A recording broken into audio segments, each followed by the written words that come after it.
আমি স্বীকার করি শেখ হাসিনা যথেষ্ট নির্যাতন করেছে বিএনপিকে, যথেষ্ট নির্যাতন করেছে জামাতে ইসলামকে, কিন্তু আপনার বিচার পাওয়ার যে একটা ক্ষমতা ছিল বা অ্যাটলিস্ট আপনি আদালতে যেতে পারছেন, সেটা তো এখন নাই। সেটা তো আদালত তো এখন কমপ্লিটই হয়ে গেছে। কালকে গত রাতেই আমি দেখছিলাম সন্ধ্যায় 244 জনের মতো, মানে 250 মতো লোককে গ্রেপ্তার করা হয়েছে। ঢাকায় এসে তারা মিছিল করেছে সেজন্য। এবং এই গ্রেপ্তারকৃতদের সম্পর্কে আবার আমাদের উপদেষ্টা বলছেন যে এরা যাতে জামিন না পায় সেরকম ব্যবস্থা উনি করবেন।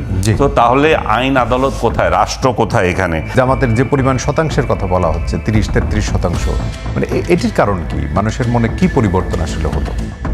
পরিবর্তন এসছে যে উনি যেটা বললেন যে ওনার দলের প্রতিষ্ঠাতা একজন মুক্তিযোদ্ধা, ওনারা আজকে কি মুক্তিযুদ্ধের পক্ষে কোনো লোক আছে?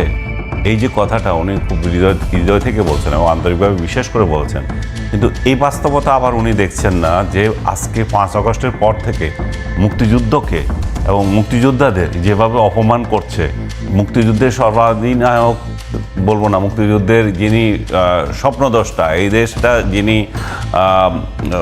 স্বাধীনতা যিনি অগ্রণী ভূমিকা পালন করেছেন, যিনি একসময় ওনারও নেতা ছিলেন বা ওনার আদর্শের লোক ছিলেন, বঙ্গবন্ধু শেখ মুজিবুর রহমান, তাকে এত বিশ্রীভাবে অপমান করা হলো, দ্বিতীয়বার মৃত্যু হলো তার।